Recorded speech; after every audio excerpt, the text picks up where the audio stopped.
Hello guys, welcome to our channel. आज हम class 11th के बायोलॉजी का chapter number 19 chemical coordination and integration, ठीक है, वो वाला चैप्टर का आज हम लेक्चर नंबर 3 करने जा रहे हैं। लेक्चर नंबर 3 के अंदर आज हम पढ़ेंगे पेनक्रियास को एंड हम पढ़ेंगे थाइमस ग्लैंड के बारे में। लेकिन उससे पहले लेक्चर नंबर 2 के अंदर हमने क्या पढ़ा था, एक बार हम वो रिवाइज करेंगे। तो वहां पर हमने पीनियल ग्लैंड के बारे में पढ़ा था, जिसमें हमने कहा था कि वो एक्टोडर्मल होता है ओरिजिन के अंदर। साथ ही साथ हमने उसकी लोकेशन देखी थी कि वो कहाँ होता है, फोर ब्रेन में, on the dorsal side of the fore brain. और वो एक हार्मोन सिक्रीट करता है जिसे हम कहते हैं मेलाटोनिन। मेलाटोनिन का सबसे प्राइमरी फंक्शन होता है कि उसको 24 hour diurnal rhythm of our body maintain करनी पड़ती है, लेकिन वो और भी चीज़ों में हेल्प करता है, जैसे कि मेटाबॉलिज्म में, पिगमेंटेशन में, menstrual cycle as well as defence capability में, ठीक है। फिर उसके बाद हमने देखा था थायराइड ग्लैंड, जिसमें हमने कहा था इसकी ओरिजिन एंडोडर्मल होती है, ठीक है, एंडोडर्मल होती है। साथ ही साथ हमने कहा था कि इसमें 2 लोब होते हैं और वो दोनों ही लोब कहाँ प्रेजेंट होते हैं, on the either side of the trachea, जो कि कनेक्टेड होते हैं by the thin flap of the connective tissue, जिसे हम कहते हैं इस्थमस। हमने जब उसका एक जूम करके पार्ट देखा था तो हमने कहा था यहाँ पर कुछ फॉलिकल्स होते हैं, साथ ही साथ स्ट्रोमल टिश्यू होते हैं, और कौन से सेल्स होते हैं पैराफॉलिकुलर सेल। तो जो स्ट्रोमल टिश्यू होते हैं वहां पर क्या प्रेजेंट होते हैं, पैराफॉलिकुलर सेल। और इसमें जो फॉलिकल्स रहते हैं उनमें से निकलता है हार्मोन T3 एंड T4, जिसे मिलाकर हम थायराइड हार्मोन कह देते हैं, ठीक है, ये हमने देखा था। और हमारा पैराफॉलिकुलर सेल एक हार्मोन निकालता है, दैट इज थायरोकैल्किटोनिन, जो कि क्या करता है, कैल्शियम के लेवल को डिक्रीज करता है ब्लड के अंदर। फिर हमने फंक्शन देखा था कि कौन सा हार्मोन क्या फंक्शन करता है, और हमने साथ ही साथ देखा था कि ये और किस चीज में हेल्प करता है। और हमने हाइपरथायरॉयडिज्म को भी पढ़ा था और हाइपोथायरॉयडिज्म को भी पढ़ा था। फिर हमने पढ़ा था पैराथायरॉयड ग्लैंड के बारे में, जिसमें अगेन हमने कहा था कि ये एंडोडर्मल ओरिजिन का है। ये क्या करता है, कैल्शियम लेवल को बढ़ाता है ब्लड के अंदर, ये हमने देखा था, ठीक है। और अब हम पढ़ने जा रहे हैं थाइमस ग्लैंड के बारे में। किसके बारे में पढ़ने जा रहे हैं, थाइमस ग्लैंड। तो थाइमस ग्लैंड की अगर हम ओरिजिन की बात करें तो इसकी ओरिजिन होती है एंडोडर्मल, ठीक है। इसकी ओरिजिन कैसी होती है, एंडोडर्मल ओरिजिन होती है, ठीक है, एंडोडर्मल ओरिजिन होती है। पहले के जो 3 हमने पढ़े, that is hypothalamus, pituitary and pineal gland, उनकी कैसी ओरिजिन थी, एक्टोडर्मल। थायराइड ग्लैंड की, पैराथायराइड ग्लैंड की एंड थाइमस की ओरिजिन कैसी है, एंडोडर्मल, ठीक है। फिर अगर हम बात करें इसकी लोकेशन की, तो ये लोकेटेड कहाँ होता है, तो इसकी लोकेशन 3 तरीके से बताई जाती है। या तो कह दो कि ये बिटवीन द लंग्स है तो भी चल जाता है, या तो कह दो बिहाइंड द स्टर्नम, स्टर्नम के पीछे है तो भी चल जाता है, या फिर हम कह दे कि ये आगे वाली साइड में है आयोटा के, on the ventral side of the iota, तो भी चल जाता है। तो इसकी लोकेशन 3 तरीके से बता सकते हैं, ठीक है। तो ये कहाँ लोकेटेड होता है, बिटवीन द लंग्स,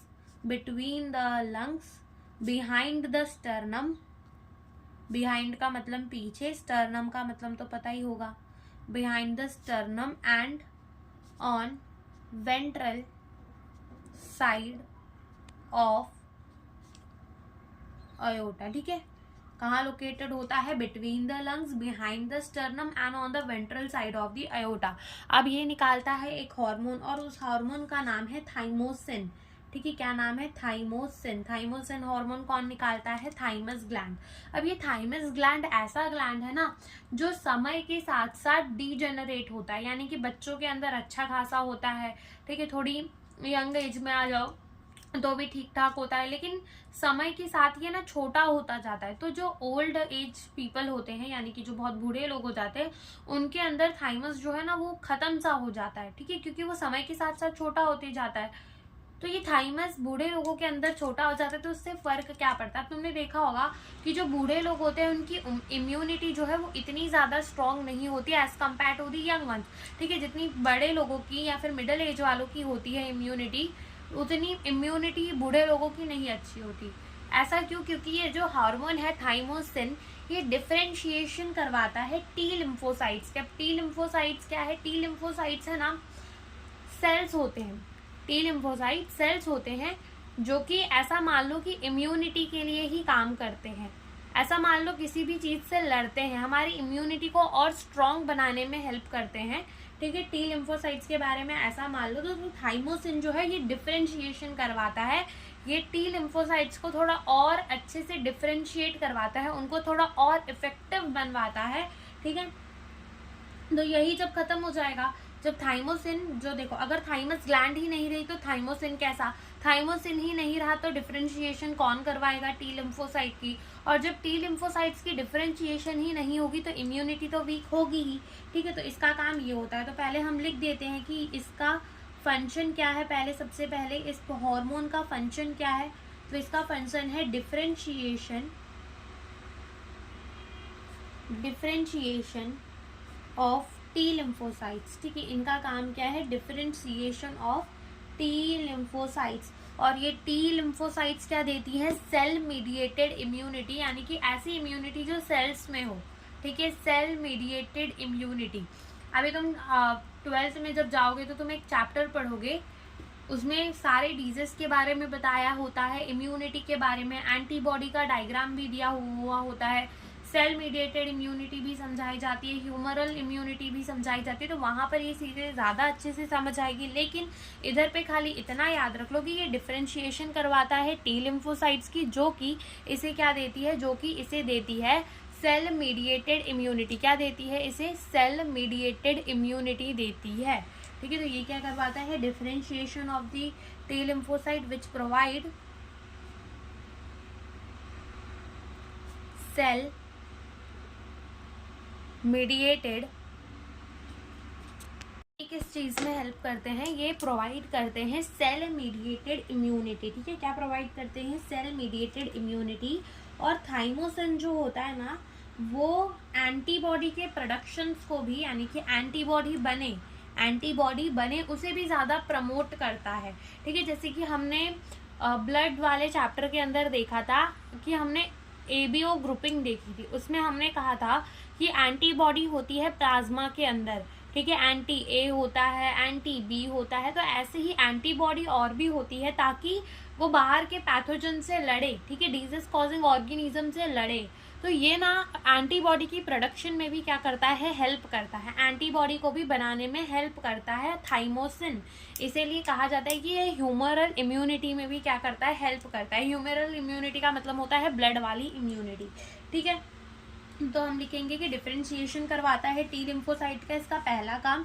इसका दूसरा काम क्या होता है, promote production of antibody, promote the production of antibody to provide humoral immunity, ठीक है। और वही बात जो मैंने अभी कही कि थाइमस जो है वो डीजेनरेट होता जाता है समय के साथ साथ, ओल्ड इंडिविजुअल के अंदर बहुत कम बचता है, जिसकी वजह से इनकी इम्यूनिटी स्ट्रांग नहीं होती। तो हम लिखेंगे कि thymus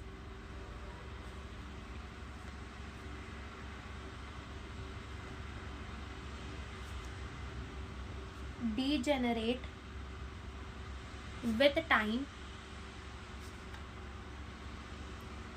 thymus degenerate with time, and in old individual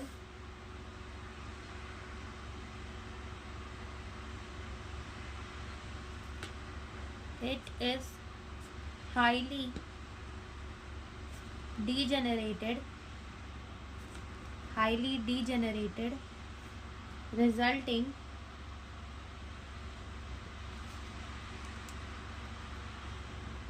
weak immune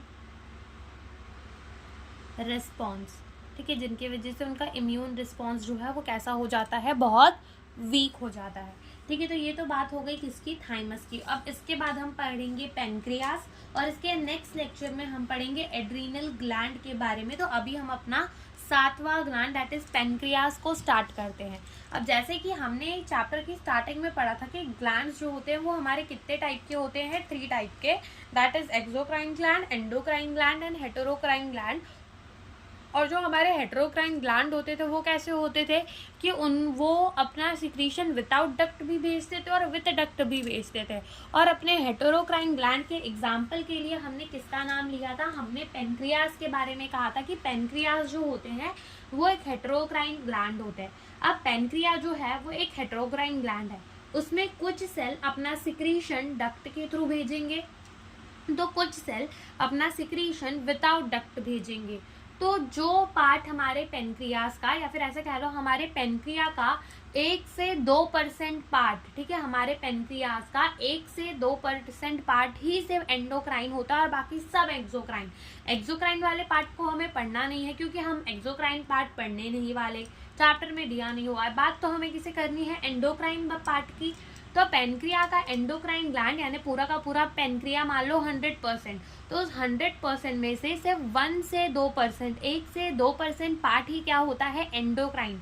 बाकी सब कैसा होता है, बाकी सब हेटेरोक्राइन होता है, सॉरी एक्सोक्राइन होता है, ठीक है। कैसा होता है, एक्सोक्राइन। अब हमारे पेनक्रियास के अंदर बहुत सारे सेल होते हैं, तो जो हम कह रहे हैं कि 1 से 2% ही खाली हमारा पेनक्रिया जो है वो एंडोक्राइन है, तो उस 1 से 2% के अंदर हमारे 1 से 2 मिलियन सेल्स आ जाते हैं। कितने, 1 से 2 मिलियन सेल्स आ जाते हैं, और उसी सेल्स को हम आइलेट्स ऑफ लैंगरहैंस कहते हैं, ठीक है। क्या कहते हैं, आइलेट्स ऑफ लैंगरहैंस। तो पहले हम लिखते हैं, सबसे पहले इसकी ओरिजिन लिख देते हैं कि पेनक्रियास की ओरिजिन कैसी होती है।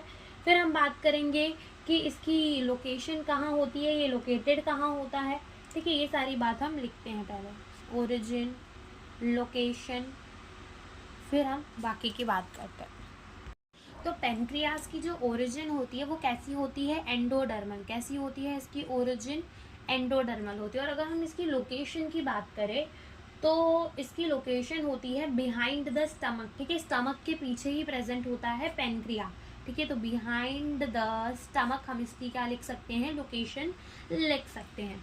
अब उसके बाद आती है वही वाली बात जो मैंने तुम्हें बताई कि हमारा जो पेनक्रिया है हेटेरोक्राइन ग्लैंड है। क्या है ये, हेटेरोक्राइन ग्लैंड, यानी कि यहाँ पर एंडोक्राइन भी पार्ट होता है और साथ ही साथ यहाँ पर एक्सोक्राइन पार्ट, दोनों ही पार्ट हमें देखने को मिलते हैं। इसके वजह से हम इसको क्या कह देते हैं, हेटेरोक्राइन ग्लैंड कह देते हैं, ठीक है। तो अब पेनक्रिया क्या है हमारा, हेटेरोक्राइन ग्लैंड कह लो, या फिर इसे तुम कंपोजिट ग्लैंड कह लो, या फिर तुम इसे मिक्स ग्लैंड कह लो, कुछ भी कह लो, ठीक है। तो वो आगे भी हमने लिखा हुआ है कि ये हमारा हेटेरोक्राइन होता है, कंपोजिट ग्लैंड होता है और मिक्स ग्लैंड होता है। अब इसके अंदर हमें इसके 2 पार्ट देखने को मिलते हैं, एक एंडोक्राइन पार्ट और एक एक्सोक्राइन पार्ट। तो एक हमें देखने को मिलेगा इसके अंदर एक्सोक्राइन, यानी कि जो अपना सिक्रीशन डक्ट के थ्रू लेकर जाएगा, और एक हमें यहाँ देखने को मिलेगा एंडोक्राइन पार्ट। एक हमें देखने को मिलेगा एक्सोक्राइन और एक हमें देखने को मिलेगा एंडोक्राइन पार्ट। तो जो हमारा एक्सोक्राइन पार्ट होता है और जो हमारा एंडोक्राइन पार्ट होता है, तो तुम कह सकते हो कि एक्सोक्राइन पार्ट जो है वो 98 to 99% एक्सोक्राइन पार्ट ही होता है, यानी कि जो कि अपना सिक्रीशन डक्ट के थ्रू भेजता है। वेरएज 1 से 2% जो है वो कैसा होता है, एंडोक्राइन पार्ट होता है, ठीक है। और ये 1 से 2% के अंदर भी कितने सेल होते हैं, 1 to 2 मिलियन सेल्स। कितने, 1 to 2 मिलियन सेल्स, ठीक है। जैसे मान लो बहुत सारे सेल्स होंगे, 100 मिलियन सेल्स होंगे पेनक्रियास के अंदर, मान लो, ठीक है। 100 मिलियन सेल्स होंगे, तो उसमें से 1 से 2 मिलियन सेल्स कैसे होंगे, एंडोक्राइन होंगे, जो कि अपना सिक्रीशन डक्ट के थ्रू भेजेंगे। और ये 1 से 2 मिलियन सेल्स को ही क्या कहा जाता है, इसी को हम कहते हैं आइलेट ऑफ लैंगरहैंस। क्या कहते हैं, आइलेट ऑफ लैंगरहैंस, ठीक है। आइलेट ऑफ लैंगरहैंस, ठीक है। इसी को हम क्या कहते हैं, आइलेट ऑफ लैंगरहैंस। अब इस आइलेट्स ऑफ लैंगरहैंस के पास भी 2 तरीके के सेल्स होते हैं, एक सेल्स होते हैं अल्फा सेल्स और एक सेल्स होते हैं बीटा सेल, ठीक है। एक सेल होते हैं अल्फा सेल और एक सेल्स होते हैं बीटा सेल। क्या बोला मैंने, पेनक्रिया हेटेरोक्राइन ग्लैंड है, एक्सोक्राइन पार्ट भी होता है, एंडोक्राइन भी पार्ट। 98 to 99% एक्सोक्राइन होता है, 1 से 2% एंडोक्राइन होता है।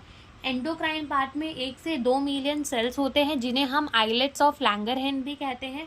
और इस आइलेट्स ऑफ लैंगरहैंस के अंदर हमें अल्फा सेल्स भी देखने को मिलते हैं और हमें बीटा सेल्स भी देखने को मिलते हैं। अल्फा सेल्स भी देखने को मिलते हैं और हमें बीटा सेल्स भी देखने को मिलते हैं, ठीक है। अब ये जो हमारे अल्फा सेल है वो सिक्रीट करते हैं हार्मोन, ठीक है। अब यहाँ पे मैं हार्मोन के बारे में लिख रही हूँ। तो अल्फा सेल जो हार्मोन सिक्रीट करते हैं उसे हम कहते हैं ग्लूकागॉन। क्या कहते हैं, ग्लूकागॉन। वाइल बीटा सेल भी एक हार्मोन सिक्रीट करते हैं जिन्हें हम कहते हैं इंसुलिन, ठीक है। बहुत ईजी है, अगर हम देखें तो इंटरेस्टिंग भी है, ठीक है। तो हमने क्या बोला, heterocrine gland, exocrine, endocrine. Endocrine में 1 से 2% यानी कि 1 से 2 million cell. Islets of Langerhans कहते हैं, उसमें अल्फा सेल्स होते हैं, beta cells. Alpha cell secrete करते हैं hormone glucagon and beta cell secrete करते हैं हार्मोन इंसुलिन। जिसमें से जो हमारा हार्मोन ग्लूकागॉन होता है ना, इसमें से जो हमारा हार्मोन ग्लूकागॉन होता है वो एक हाइपरग्लाइसेमिक हार्मोन है, यानी कि वो ग्लूकोज के लेवल को बढ़ाता है ब्लड के अंदर। हाइपर का मतलब ही होता है किसी चीज को ज्यादा कर देना, जैसे हम कहते हैं ना हाइपर टेंशन, हाइपर हो रहे हो, हाइपर हो रहे हो, ऐसा कहते हैं ना। तो ये क्या करता है, हाइपर यानी ज्यादा कर देता है। हाइपरग्लाइसेमिक यानी कि ग्लूकोज के लेवल को बढ़ा देता है ब्लड के अंदर। तो glucagon is hyperglycaemic hormone. Glucagon क्या है, एक हाइपर ग्लाइसेमिक हार्मोन है। वेर इज इंसुलिन इसी का अपोजिट हो जाएगा, that is hypoglycaemic hormone. Glucagon इसी का अपोजिट हो जाएगा कि ग्लूकोज के लेवल को कम करेगा ब्लड के अंदर, ठीक है। हाइपर का मतलब क्या होता है, ज्यादा कर देना, हाइपो का मतलब क्या होता है, कम कर देना, ठीक है, लो। ग्लाइसेमिक का मतलब होता है ग्लूकोज, वहां पे भी ग्लाइसेमिक का मतलब क्या होगा, ग्लूकोज। तो हाइपर ग्लाइसेमिक हार्मोन यानी कि ग्लूकागॉन ग्लूकोज के लेवल को ब्लड के अंदर बढ़ा देगा और इंसुलिन ग्लूकोज के लेवल को ब्लड के अंदर क्या करेगा, कम करेगा।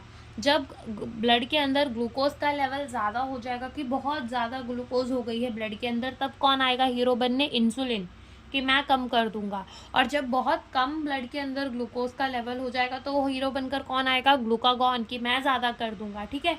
तो अब बस हमें ये ग्लूकागॉन और इंसुलिन के बारे में पढ़ना है, तो हम इसको कंपैरिजन करके पढ़ेंगे तो ये चीजें ज्यादा इजी हो जाएंगी, ठीक है। तो वो हम स्टार्ट करते हैं। तो हम देखते हैं अभी difference between the glucagon and insulin, कि ये दोनों ऐसा क्या काम करते हैं। तो हम इनका कंपैरिजन करके पढ़ेंगे तो ये हमें जल्दी याद रह जाएंगे, ठीक है। तो सबसे पहला पॉइंट हम जो दोनों के बारे में लिखेंगे वो क्या लिखेंगे, कि ग्लूकागॉन एक हाइपर ग्लाइसेमिक हार्मोन है और इंसुलिन एक हाइपोग्लाइसेमिक हार्मोन है, यानी कि increase the glucose level in blood, कि ब्लड के अंदर ग्लूकोज लेवल को बढ़ाने का काम कौन करेगा, ग्लूकागॉन। इंसुलिन क्या करेगा, decrease the glucose level in blood, ठीक है। ये इंक्रीज करेगा और ये डिक्रीज करेगा। दूसरा पॉइंट, ग्लूकागॉन कौन सिक्रीट करेगा, अल्फा सेल्स, और इंसुलिन कौन सिक्रीट करेगा, बीटा सेल, ठीक है। तो glucagon is secreted by the alpha cell और insulin is secreted by the beta cell. ज्यादा कंफ्यूजन होती है इसी पॉइंट पे कि ग्लूकागॉन कौन सिक्रीट करता है, अल्फा सेल्स, और इंसुलिन कौन सिक्रीट करता है, बीटा सेल्स, ठीक है। इंसुलिन कौन सिक्रीट करता है, बीटा सेल। तो ये बात हमें याद रखनी होती है, ओके। तो ये दो डिफरेंस है ग्लूकागॉन और इंसुलिन के बीच में। अब हम कह रहे हैं कि ग्लूकागॉन है ना, ग्लूकोज के लेवल को बढ़ाता है। तो किस तरीके से ग्लूकोज के लेवल को बढ़ाता है, तीसरा पॉइंट हम यही लिखते हैं कि किस तरीके से ये ग्लूकोज के लेवल को बढ़ाता है। तो देखो, सबसे पहला जो हमारा ग्लूकागॉन है वो क्या करेगा, ये हमारे ग्लाइकोजन का ब्रेकडाउन करवाएगा और उसको किसके अंदर कन्वर्ट करवा देगा, ग्लूकोज के अंदर, ठीक है। तो हम लिखेंगे ये क्या करवाएगा, ग्लाइकोजन को किसके अंदर कन्वर्ट करवा देगा, ग्लूकोज के अंदर। ग्लाइकोजन को किसके अंदर कन्वर्ट करवा देगा, ग्लूकोज के अंदर, जिसके वजह से ग्लूकोज का लेवल बढ़ जाएगा। तो ऐसा यहाँ पर हम ब्रेकडाउन भी लिख लेते हैं कि ये ग्लाइकोजन का ब्रेकडाउन करवाकर उसे किसके अंदर कन्वर्ट कर देगा, ग्लूकोज के अंदर कन्वर्ट करवा देगा, ठीक है। किसके अंदर कन्वर्ट करवा देगा, ग्लूकोज के अंदर कन्वर्ट करवा देगा, जिसके वजह से ग्लूकोज का लेवल तो ब्लड के अंदर बढ़ ही जाएगा, ठीक है। ग्लूकोज का लेवल ब्लड के अंदर तो बढ़ ही जाएगा। तो ये जो प्रोसेस होती है breakdown of the glycogen into the glucose, तो इसी प्रोसेस को the breakdown of the glycogen into the glucose, इस प्रोसेस को हम क्या कहते हैं, इस प्रोसेस को हम कहते हैं ग्लाइकोजीनोलाइसिस। क्या कहते हैं, ग्लाइकोजीनोलाइसिस। क्या कहते हैं, glycogenolysis. The breakdown of the glycogen into the glucose, इसे हम क्या कहते हैं, ग्लाइकोजीनोलाइसिस। क्या कहते हैं, ग्लाइकोजीनोलाइसिस। क्या कहते हैं, ग्लाइकोजीनोलाइसिस कहते हैं। और ये हमारा क्या करेगा, ये हमारे ग्लूकोज को कन्वर्ट करा देगा किसके अंदर, ग्लाइकोजन के अंदर। ग्लूकोज को कन्वर्ट करा देगा ग्लाइकोजन के अंदर, ग्लूकोज कन्वर्टेड इन ग्लाइकोजन। और ये जो प्रोसेस होती है कि ग्लूकोज को ग्लाइकोजन के अंदर कन्वर्ट करवाने की, ग्लूकोज को ग्लाइकोजन के अंदर कन्वर्ट कराने की ये जो प्रोसेस होती है, इसे कहा जाता है ग्लाइकोजेनेसिस। क्या कहा जाता है, ग्लाइकोजेनेसिस। तो ये हम लिख लेते हैं ग्लाइकोजेनेसिस। क्या कहते हैं, ग्लाइकोजेनेसिस कहते हैं। ग्लाइकोजेनेसिस क्या होता है कि ग्लूकोज को कन्वर्ट करा रहे हैं किसके अंदर, ग्लाइकोजन के अंदर। ग्लूकोज को कन्वर्ट करा रहे हैं ग्लाइकोजन के अंदर, तो वो क्या हो जाएगा, ग्लाइकोजेनेसिस। ग्लाइकोजन का ब्रेकडाउन करवा दिया ग्लूकोज के अंदर, ग्लाइकोजिनोलाइसिस। ग्लूकोज को कन्वर्ट करवा दिया किसके अंदर, ग्लाइकोजन के अंदर, दैट इज ग्लाइकोजेनेसिस। तो इसके वजह से क्या होगा, ग्लूकोज का लेवल बढ़ जाएगा ब्लड के अंदर, और यहाँ पे क्या हो रहा है, ग्लूकोज का लेवल कम हो रहा है, क्योंकि ग्लूकोज को तो ग्लाइकोजन के अंदर कन्वर्ट करा रहा है, तो ग्लूकोज का लेवल कम हो रहा है। तो ये एक काम करता है।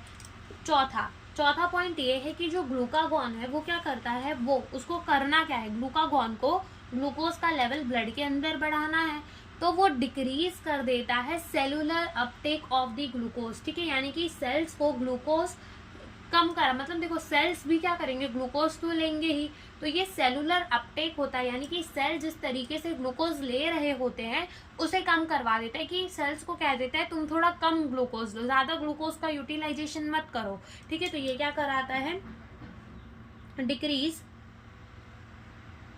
The cellular Uptake of glucose. ठीक है, क्या करता है, डिक्रीज कर देता है cellular Uptake of the glucose, जिसके वजह से ग्लूकोज इन द ब्लड बढ़ जाता है, जिसके वजह से ग्लूकोज ब्लड के अंदर क्या हो जाता है, बढ़ जाता है।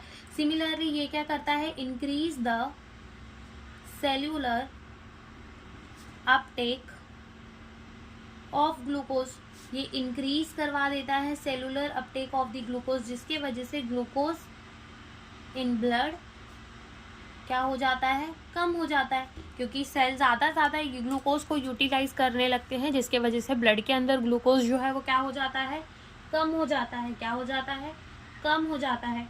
ठीक है, साथ ही साथ हमारा जो ग्लूकागॉन है वो ग्लूकोनियोजेनेसिस को भी प्रमोट करता है। किसे, ग्लूकोनियोजेनेसिस। ग्लूकोनियोजेनेसिस का मतलब होता है कि ग्लूकोज बनता है from the non carbohydrate source. ठीक है, glucose is form from the non carbohydrate source. तो यही 5वां पॉइंट हम लिखेंगे कि हमारा जो ग्लूकागॉन है वो क्या प्रमोट करता है, promote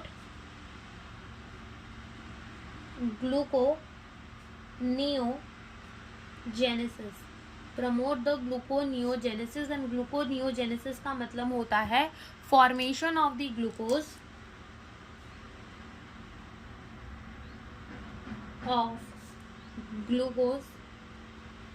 from non carbohydrate source. Formation of the glucose from the non carbohydrate source क्या प्रमोट करता है, gluconeogenesis, that is the formation of the glucose from the non carbohydrate source. ठीक है, नॉन कार्बोहाइड्रेट सोर्स से glucose बनाने में help करता है। ठीक है, और साथ ही साथ हमारा इंसुलिन क्या करता है, ये रैपिड मूवमेंट कराता है ग्लूकोज की ब्लड से हेपाटोसाइट्स और एडिपोसाइट्स के अंदर, यानी कि लिवर के अंदर स्टोर करवा देता है ग्लूकोज को। ठीक है, एडिपोसाइट्स के अंदर स्टोर करवा देता है ग्लूकोज के, जिसके वजह से ग्लूकोज का लेवल जो है वो ब्लड के अंदर बढ़ ना जाए, या फिर ऐसा कह लो कि एक्सेस ग्लूकोज को ये यूटिलाइज नहीं करवाता डायरेक्टली, ये कन्वर्ट कर देता है उनको फैट्स के अंदर, जो कि फर्दर जाकर स्टोर हो जाते हैं कहाँ पर, एडिपोसाइट्स के अंदर। तो ये हम लिखेंगे कि access glucose is not used immediately। ठीक है, बल्कि उसे क्या किया जाता है, कन्वर्टेड इनटू फैट्स, उसको फैट्स के अंदर कन्वर्ट कर दिया जाता है, जो कि फर्दर कहाँ स्टोर हो जाता है, स्टोर इन एडिपोसाइट्स, ठीक है, एडिपोसाइट्स के अंदर इसे स्टोर कर दिया जाता है, ठीक है। तो ये डिफरेंस होता है between the glucagon and the insulin. Glucagon क्या करेगा, ब्लड के ग्लूकोज लेवल को बढ़ाएगा, इंसुलिन क्या करेगा, ब्लड के ग्लूकोज लेवल को कम करेगा। ग्लूकागॉन अल्फा सेल निकालते हैं, इंसुलिन बीटा सेल निकालते हैं। ग्लूकागॉन ग्लाइकोजन से ग्लूकोज बनवाने में ज़्यादा हेल्प करता है और हमारा इंसुलिन ग्लूकोज से ग्लाइकोजन बनाने में। ये ग्लूकागॉन सेलुलर अपटेक कम कर देता है ग्लूकोज की, ये बढ़ा देता है, ठीक है। ये ग्लूकोनियोजेनेसिस को प्रमोट करता है और ये जितना भी एक्सेस ग्लूकोज होता है उसको कन्वर्ट कर देता है फैट के अंदर और स्टोर करा देता है कहीं ना कहीं, ठीक है। तो ये एक हाइपर ग्लाइसेमिक हार्मोन है और इंसुलिन एक हाइपोग्लाइसेमिक हार्मोन है, ठीक है। अब क्या होता है कि अगर बहुत लंबे समय तक ग्लूकोज का लेवल ब्लड के अंदर बढ़ा ही रह जाता है, यानी कि हाइपर ग्लाइसेमिक कंडीशन ही रह जाती है, जिसके वजह से क्या होता है, एक डिसऑर्डर होता है जिसे हम कहते हैं डायबिटीज मेलाइटस। क्या कहते हैं, डायबिटीज मेलाइटस, जिसके वजह से ना एक्सेस ग्लूकोज है ब्लड के अंदर। देखो ब्लड के अंदर जब एक्सेस ग्लूकोज है तो क्या हो जाएगी, एक डिजीज जिसका नाम क्या है, डायबिटीज मेलाइटस।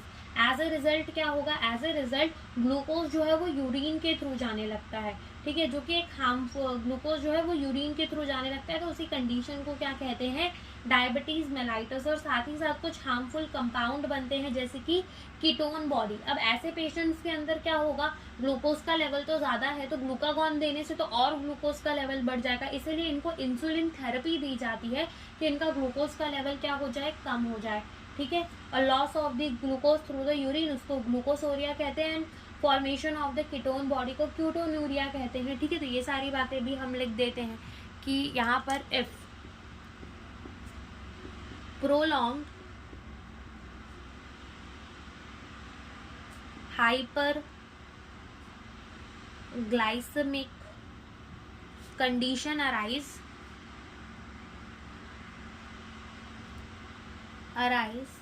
then क्या हो जाती है, then हो जाती है डायबिटीज मेलाइटस। क्या हो जाती है, डायबिटीज मेलाइटस, जिसके वजह से क्या होता है, loss of glucose through urine, ठीक है, यूरिन के थ्रू ग्लूकोज का लॉस होने लगता है। तो उसी को हम क्या क्या कहते हैं, ग्लाइकोसूरिया, ठीक है। And the formation of ketone body,